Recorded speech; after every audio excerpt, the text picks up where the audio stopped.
Fala galera, beleza? Nas últimas aulas a gente vem falando um pouco sobre questões de cartografia, questões de representações de cartografia. A gente falou o que é mapa, falou o que é planta, quais são os tipos de representações. A gente falou sobre questões de escala, por exemplo.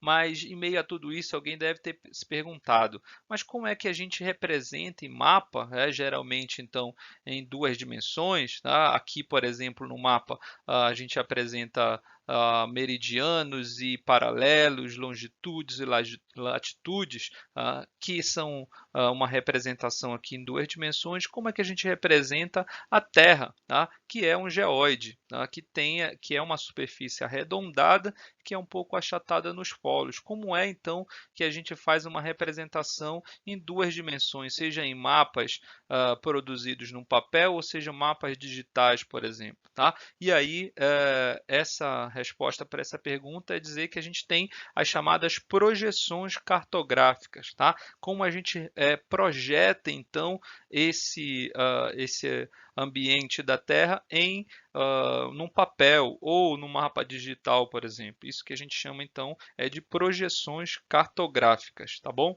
Então, vamos lá.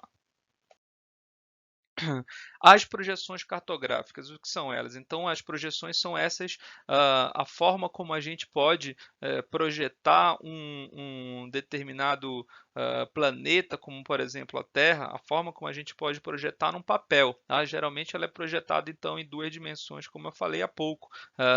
E aí há uma dificuldade então de se projetar isso. Os cartógrafos, os geógrafos, os engenheiros cartógrafos, aqueles que trabalham com mapa, eles então têm uma determinada dificuldade de representar ou esbarram num problema de representação, de como representar então a Terra numa que é uma superfície esférica, então na verdade um geóide, e representar no papel. Tá? Um grande problema é que a Terra ela não é um geóide perfeito. A gente tem, por exemplo, o próprio relevo da superfície da Terra, a gente tem um relevo marítimo, enfim, que vai dificultar para a gente ter um geóide perfeito, calculado de forma matemática esse geóide. Né? Além disso, essa própria formatação de geóide mostra que a Terra não é uma esfera perfeita, portanto. Tá? Então há uma dificuldade, por exemplo, de representação dos espaços, sobretudo em mapas de escala pequena, ou seja, que representam um espaço muito grande, há uma dificuldade de projetar de forma milimétrica, calculada, matematicamente perfeita num papel ou num mapa digital, por exemplo. Tá? Então, os cartógrafos eles procuram diferentes formas de projetar determinados espaços com a ideia de diminuir um pouco mais esse problema, um pouco menos esse problema, então, de projeção cartográfica, de representar. Só para vocês terem uma ideia, eu falei essa questão do relevo, mas a gente também tem o próprio diâmetro da Terra em função dela ser um geóide. Tá? O diâmetro, por exemplo, equatorial, ou seja, no globo da Terra, é de mais ou menos 12.756 quilômetros, enquanto que o diâmetro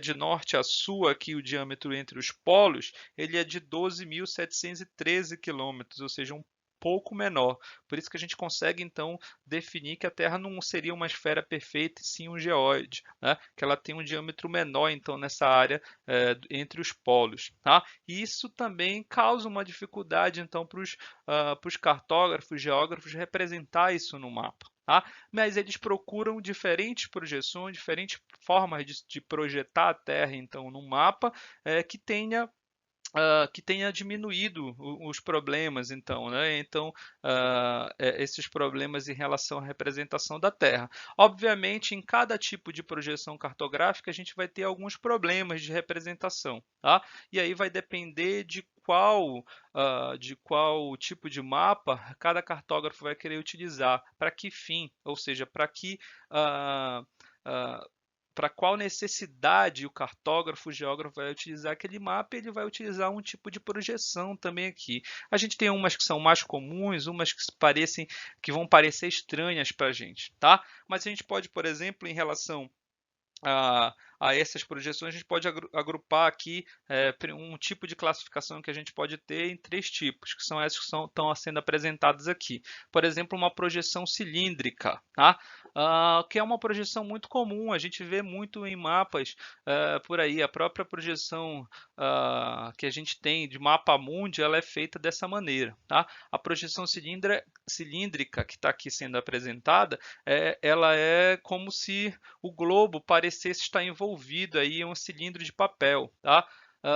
E no qual são projetados os paralelos e os meridianos, que a gente já viu bastante aqui para falar sobre determinados paralelos, meridianos, latitude, longitude. É o tipo aqui que a gente costuma ver bastante, essa chamada projeção cilíndrica. É como se a gente pegasse essa Terra aí, que é uma esfera, que é um geóide, na verdade, e envolvesse ela no papel. Tá? Se a gente envolver esse cilindro, então, a gente vai ver que vai ocorrer algumas distorções, tá? Principalmente na parte norte e na parte sul. Tá? Então, a projeção cilíndrica vai ter umas distorções. Daqui a pouco a gente fala nessa outro tipo dessa projeção cilíndrica, os diferentes tipos de projeção cilíndrica, tá? A gente pode ter, por exemplo, uma forma de projetar que é uma projeção cônica, tá? Que seria um cone, que é essa segunda que está aparecendo. Essa projeção cônica, o globo aparece estar envolvido em um cone de papel, tá? No qual são projetados paralelos e meridianos, da forma indo do sul aqui, então, do polo sul ou do polo norte, dependendo de onde você está projetando. E verifica que está dando uma projeção melhor. Em compensação, essa projeção cilíndrica ela vai ter apenas uma parte do globo. Então, se a gente quer representar o globo terrestre, a gente não vai conseguir a partir dessa projeção cônica. Mas se a gente quer representar uma parte do globo, tá? Ou uma área especificamente no mundo, a gente consegue com essa projeção cônica representá-la. Tá? A gente tem a chamada projeção azimutal ou plana também, tá? Não é a Terra plana, pelo amor de Deus. Aqui é uma projeção que seria de um azimuth, ou seja, de uma parte central, vendo de um determinado ponto de vista, assim como está aqui representado. Então a gente vê a partir de um ponto de vista também, tá? Essa projeção plana, a Terra parece ser tangenciada em qualquer ponto de um pedaço de papel. São projetados os paralelos e os meridianos. Tá? Quando o globo é tangenciado num dos polos, dizemos que se trata de uma projeção polar. Tá? Então, quando a gente está projetando, fazendo essa projeção plana de um determinado polo, vai dizer que essa projeção é polar, como está acontecendo aqui, em que está sendo representado o Polo Sul, né, a Antártida, tá? E está representando uma parte do globo também. Então, a projeção azimutal ou plana, ela se chama azimutal porque ela vai para um azimuth, para um centro, tá? No caso aqui dessa que está sendo o centro que está sendo representado é o Polo Sul, tá? Então, a Antártida sendo representado como um outro ponto. Eu posso fazer uma projeção, por exemplo, colocando o Brasil no centro, enfim, tá? Há vários tipos então de projeção azimutal ou plana aqui. Não confunda com a Terra plana, por favor. Bom, gente, então a gente pode classificar essas projeções cartográficas também de acordo aí como elas são representadas, de acordo com as suas características. Eu falei ainda há pouco sobre as projeções da forma geométrica que elas vão apresentar, tá? Mas essas formas geométricas, principalmente as de projeção cilíndrica, por exemplo, elas podem ser caracterizadas de várias maneiras, né? Ou a outra, a projeção plana, azimutal também, elas podem ser caracterizadas de outras maneiras. Então, a gente pode, por exemplo, classificar elas em diferentes tipos de classificações. Tá? A gente tem a chamada projeção conforme, que é essa que está sendo apresentada aqui. Essa talvez seja a projeção do espaço mundial mais famosa, que é a projeção de Mercator, tá? A atual projeção de Mercator. Ela aqui, essa projeção de Mercator, ela é muito utilizada porque os ângulos, né, dos países, as diferentes formas dos países, elas são caracterizadas aqui de uma maneira muito mais correta. Então, a forma da projeção conforme, ela apresenta a forma dos países de forma correta. Tá? Por exemplo, o Brasil ele é apresentado aqui de uma forma, no seu formato correto. Tá? O próprio Estados Unidos, a África, a Europa, enfim, tá? São apresentados de uma forma bem mais correta. Acontece que a projeção de Mercator, devido à sua característica, ela apresenta também, quanto maior a altitude, latitude, perdão, mais comprido ou mais desproporcional vai ser esse país, tá? Então a forma vai ser a mesma, mas ele proporcionalmente, em termos de terras, ele vai ser apresentado de uma maneira maior. Tá? Como assim, professor? Olha só, gente, aqui, ó, na parte norte, eu vou tentar marcar aqui para vocês na projeção de Mercator, aqui a Groenlândia, por exemplo, tá? Parece um território aqui, ou é um território muito grande. De fato, é um território extenso, o território da Groenlândia, tá? Está acima aqui tá próximo aqui de 80 graus de latitude. Tá? Parece um território bastante extenso aqui, comparado ao Brasil. Vamos comparar a Groenlândia ao Brasil. Nessa tipo de projeção, que é a projeção de Mercator, não parece que a Groenlândia ela está maior que o Brasil, por exemplo? A Groenlândia, dentro dos estudos de vocês aí, ela é um dos países que apresenta maior território? O Brasil, por exemplo, é o quinto maior em território no mundo, tá? A Groenlândia não figura entre esses maiores territórios, tá? Então, por exemplo, países em que estão aqui em altas latitudes, eles apresentam uma proporcionalidade muito maior, tá? Enquanto que os países próximos aqui à linha do Equador, mais ou menos aqui, eles têm uma proporcionalidade mais parecida com o correto. Tá? Então, a forma dos países elas são apresentadas aqui de uma maneira correta na chamada projeção de Mercator. É uma projeção, como eu falei, cilíndrica, mas a proporcionalidade dos países elas se dão de uma maneira muito mais difíceis, principalmente nessas áreas de maiores latitudes. Aqui não está aparecendo a Antártida também, gente, tá? Nessa projeção de Mercator, vê que está indo até aqui a 60 graus de latitude sul, mas ela também ia ser apresentada de uma maneira muito extensa. O continente antártico sendo apresentado de uma maneira muito extensa. Tá?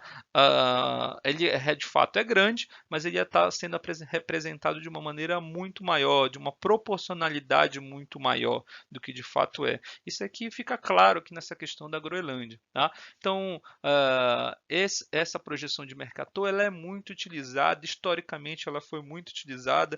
Mercator é o nome de um cartógrafo matemático belga, tá? Que vai dar o nome, então, e essa projeção de Mercator ela vai ser muito importante, inclusive durante muito tempo das grandes navegações, ele facilitou, por exemplo, a navegação, facilita a navegação em função desses cálculos de latitude, longitude, é uma importante projeção, tá? Só que ela apresenta problemas, falei para vocês que todas as projeções, então, elas apresentam algum tipo de problema, tá? E a projeção de Mercator, por exemplo, ela distorce então aqui a proporcionalidade dos países. Tá?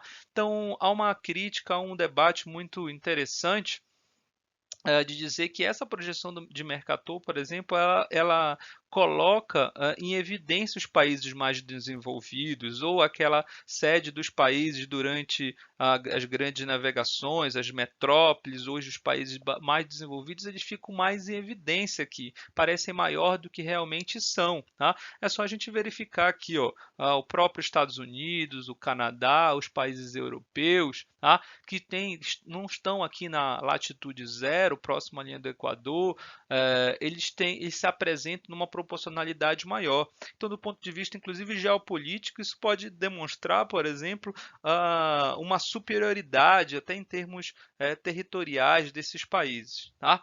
Então, a projeção de Mercator ela recebe algumas críticas, então, porque ela seria exatamente essa visão mais eurocêntrica do mundo, em que coloca a Europa, a América do Norte como maior evidência. Né? A primeira ideia, então, seria a Europa, que seria os países, as metrópoles das diferentes colônias, dos diferentes espaços. Então, a projeção de Mercator, por exemplo, coloca esses países com uma proporcionalidade um pouco maior. Tá? Mas a projeção de Mercator ela apresenta importantes características. Uma é a ideia da forma dos países, ela apresenta de uma forma muito mais correta. Tá? Apesar, então, dos problemas relacionados à proporcionalidade, sobretudo nos lugares ou nos países que a gente tem latitudes maiores, tá bom? Então, fique ligado nessa questão aqui, e essa seria uma projeção que a gente chama de conforme. Essa aqui é um exemplo de projeção conforme, que é a projeção do Mercator, tá? Bastante famosa, bastante utilizado no mundo todo, em livros didáticos, enfim, tá? Ó, gente, um outro tipo de projeção cilíndrica também é a projeção de Peters, tá? Peters é um cartógrafo, um historiador alemão que propôs, então, um novo mapa mundi, baseado, então, em outras características em matemáticas, cartográficas, tá? Como eu falei na projeção de Mercator, ele apresenta as formas muito mais corretas, muito mais fidedignas à forma dos países, mas ao mesmo tempo ele apresenta diferenças então em relação a proporcionalidade, principalmente dos países de alta latitude, tá? Seja para o hemisfério norte ou para o hemisfério sul, tá? Então, Peters vai propor uma outra projeção, em que ele vai se basear aqui numa outra visão, mostrando um pouco a proporcionalidade, tá? Então, vejam que esse mapa de Peters aqui, essa projeção de Peters, ela era um pouco diferente da projeção de Mercator. Por quê? Porque ela apresenta os países de uma proporcionalidade. Vejam só, se ali naquele outro mapa que a gente viu, se naquele outro mapa de Mercator, bem tradicional, desde lá das grandes navegações era apresentado daquela forma, a Terra, né, nesse mapa mundi mais conhecido, vejam só a Groenlândia que eu dei como exemplo para vocês aqui, ó. A gente pode utilizar a Groenlândia de novo como exemplo. Olha só, lá naquele mapa de Peters ela aparece com uma proporcionalidade muito maior. Essas áreas aqui, ó, da América do Norte, Estados Unidos, Canadá e a própria Europa, se a gente verificar naquela outra projeção que é de Mercator, eles parecem muito maior proporcionalmente do que os países próximos aqui da linha do Equador, próximos da latitude zero. Tá? Que apresentam lá na projeção de Mercator uma proporcionalidade muito mais fidedigna. Tá? Então vejam que aqui ainda tem, aqui nesse momento, na verdade, na projeção de Peters, que foi lá, que é aqui da década de 70, ele apresenta uma proporcionalidade um pouco diferente, tá? Lembra que a gente tá acostumado a ver aquela projeção de Mercator, e essa aqui, a projeção de Peters, ela vai dar uma outra índice de proporcionalidade para a gente, tá? Mas essa aqui, né, esse tipo de projeção, que é a projeção de Peters, né, ela ainda coloca que o hemisfério norte, os países desenvolvidos ou que eram no passado países considerados metrópoles, né, das diferentes colônias, ainda apresenta aí na parte central, na parte superior então do mapa, tá? Mas aqui a projeção de Peters apresenta uma melhor proporcionalidade então entre esses outros países, tá? E nessa projeção a gente está vendo aqui que os continentes eles estão um pouco mais alongados, né? Se a gente entender e verificar aqui, esses continentes estão um pouco mais alongados em relação ao Mercator, tá? Então, por exemplo, aquela questão que eu falei positiva da Mercator, que ele apresenta as formas corretas dos países, aqui na projeção de Peters a gente não tem as formas corretas, tá? Tem uma questão mais importante que é diminuir a distorção da proporcionalidade entre países de latitude maiores e países de latitudes baixas, próximas da linha do Equador, mas em compensação ele apresenta os países de uma forma muito mais alongada. Então aquela forma não é tão fidedigna como, por exemplo, a de Mercator. Tá? Então verifica aqui que a gente tem problemas também na chamada projeção de Peters. Tá? Esses vários tipos de projeção vão apresentar diferentes problemas, mas ele vai servir, por exemplo, para representar um índice de proporcionalidade um pouco melhor em relação aos países. Então, por exemplo, se a gente quiser usar a projeção de Peters para falar sobre questões de desenvolvimento dos diferentes países, questões que diferenciam os diferentes países do mundo, a gente pode ter aqui uma proporcionalidade melhor. Tá? Mas em relação à forma não é tão fidedigna, então, a projeção de Peters. Os países estão sendo apresentados de uma maneira um pouco mais alongadas, beleza? E uma das críticas a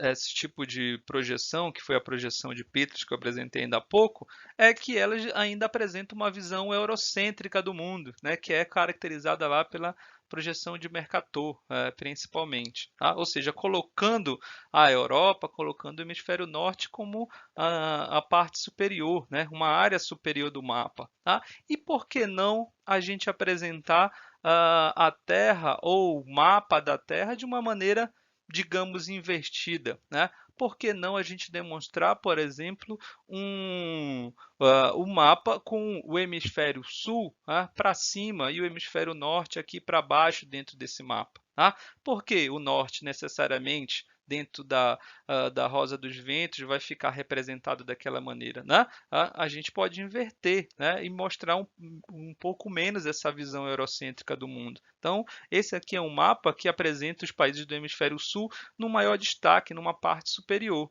Ah, professor, mas e aí? Aí como é que fica a rosa dos ventos? É só mostrar que a rosa dos ventos em que a direção norte fica aqui para baixo e a direção sul para cima. Tá? É simples. Tá? A direção oeste aqui para esse lado, a direção leste para o outro lado. Tá?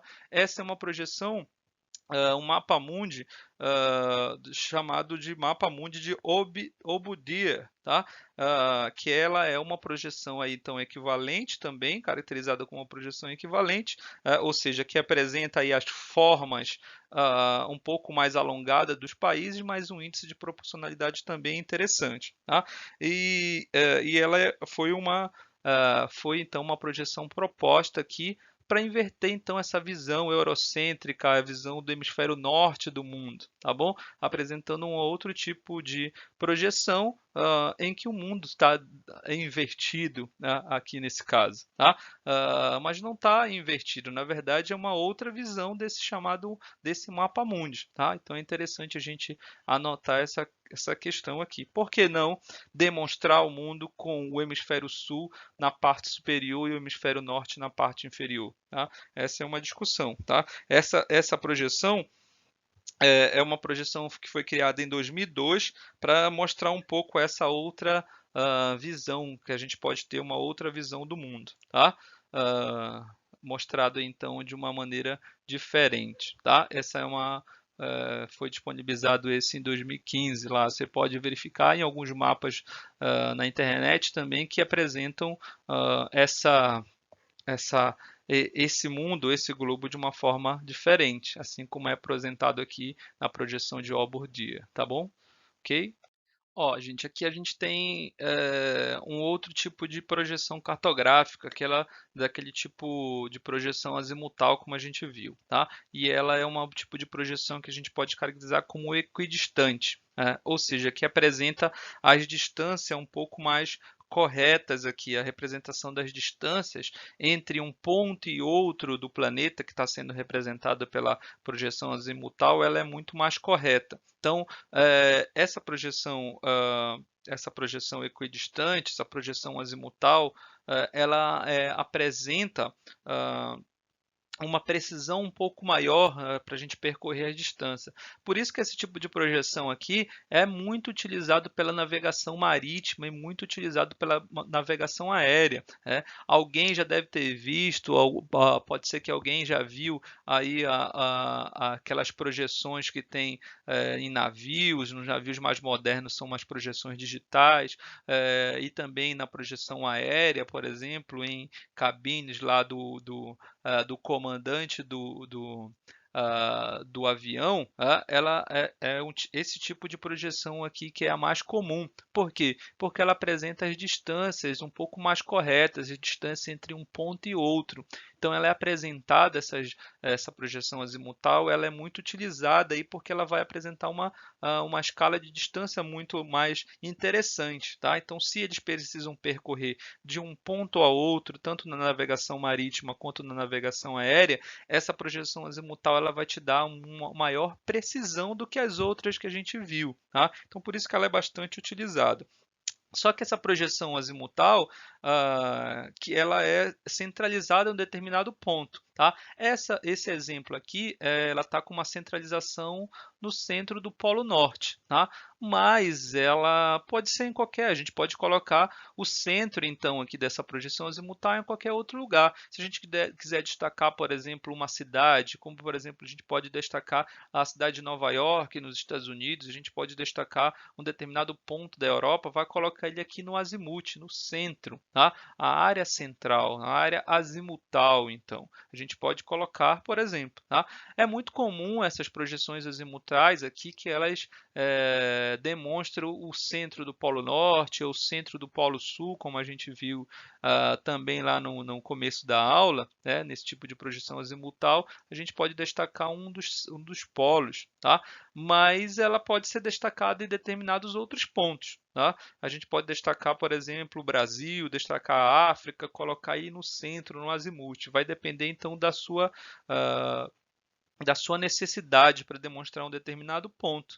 Ou a necessidade, por exemplo, da navegação marítima e aérea, eles utilizam bastante esse tipo de projeção da Terra, exatamente porque ela vai facilitar de percorrer a distância, vai estar demonstrando de forma muito mais fidedigna a distância entre um ponto e outro. Mas vejam que ela não consegue, por exemplo, representar o globo todo. Então, esse é um problema da, da, da, da projeção cartográfica, então, equidistante, tá? Dessa azimutal. Além de ela não conseguir representar uma superfície, um espaço muito grande, né?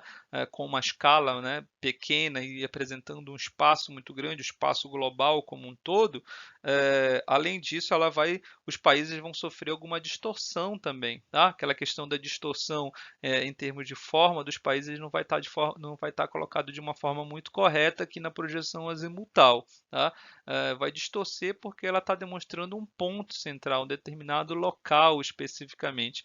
Então, os países, os territórios, eles vão sofrer uma distorção um pouco grande aqui também. Mas, como eu falei, ela apresenta qualidades muito importantes, como, por exemplo, de saber as distâncias entre um ponto e outro. Beleza?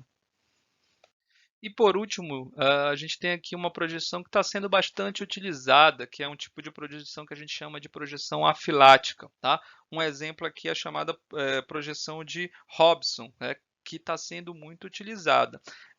Ela tem uma qualidade, essa projeção, porque ela não distorce tanto os países, ela não apresenta uma grande distorção, por exemplo, dos territórios, ou uma grande distorção em termos de formas, tá? Ela tem problemas, né? Como todas as outras, eu já falei, algum tipo de problema essa projeção ela apresenta. Por exemplo, em termos de distância, de cálculo de distância, ou em termos de, por exemplo, de ter uma conformidade aí na equivalência de determinados países, né? Então, isso é apresentado como um problema, tá? Mas a projeção de Hobson, tá? Que é essa aqui que está sendo apresentada, que é um tipo de projeção que a gente vai chamar de afilática, ela não vai distorcer tanto o planeta Terra, tá? Vejam que ela está tentando demonstrar de uma maneira muito mais fidedigna o planeta Terra como um todo, tá? Demonstrando então, tentando projetar o planeta que é essa superfície, esse geóide, né? Tentando demonstrar ele de uma maneira muito com uma distorção um pouco menor. Então é como se a gente pegasse aqui e torcesse um pouco o planeta Terra para ser demonstrado. Então a gente tem as superfícies arredondadas aqui, quer dizer, essa superfície um pouco mais arredondada do geóide da Terra, e tentando diminuir os problemas de distorções de país ou distorção do geóide, para demonstrar aqui em duas dimensões, por exemplo, no mapa. Tá? Então, essa projeção de Hobson é uma projeção que é bastante utilizada, adaptada de vários atlas geográficos. Ela é importante para a gente verificar aqui, então, o planeta Terra como um todo. Tá? Mas vocês viram aqui, a gente viu nessa aula, que todas essas projeções cartográficas elas apresentam algum tipo de problema, elas apresentam algum tipo de solução também, tá? Então vai depender da própria necessidade do cartógrafo, do geógrafo, da sua necessidade, qual o tipo de projeção é a mais interessante para você, tá? Dependendo de que você quer representar, qual é a sua finalidade no trabalho dentro dessas projeções, tá? Mas as projeções cartográficas elas estão então para diminuir um pouco essa distorção que é feita a partir de uma representação de uma superfície que é um geóide arredondada e que a gente tem que representar num plano de 2 dimensões, por exemplo. Tá? Então a gente apresenta essas dificuldades. E uma outra coisa para finalizar, que é importante a gente deixar claro, é que dentro dessas projeções, quanto maior o espaço representado, ou seja, quanto menor a escala cartográfica, ou seja, uma escala cartográfica pequena, mais problemas a gente vai ter em termos de projeção. Mas se a gente tem um espaço pequeno sendo representado com uma escala cartográfica grande, tá? Ou seja, um bairro, uma praça, uma determinada rua sendo representada, essas projeções elas não vão ter tantos problemas, a gente não vai apresentar tantos problemas, tá? Porque está representando um espaço bem menor, que pode ser representado de uma maneira em 2 dimensões de uma forma muito mais fácil. Mas quando a gente representa o globo inteiro, né, o espaço planetário, o espaço mundial, a gente vai ter uma maior dificuldade em termos de projeção, porque a gente está se tratando de um geóide, beleza? Mas espaços menores com escala grande são mais fáceis de serem projetados, ok? Porque a curvatura ele vai estar um pouco menor, né? Vai ser apresentada de uma maneira bem menor nesses espaços menores que tem uma escala grande, como por exemplo a planta, tá? Que é algo que a gente já estudou, beleza? Um abraço, até a próxima.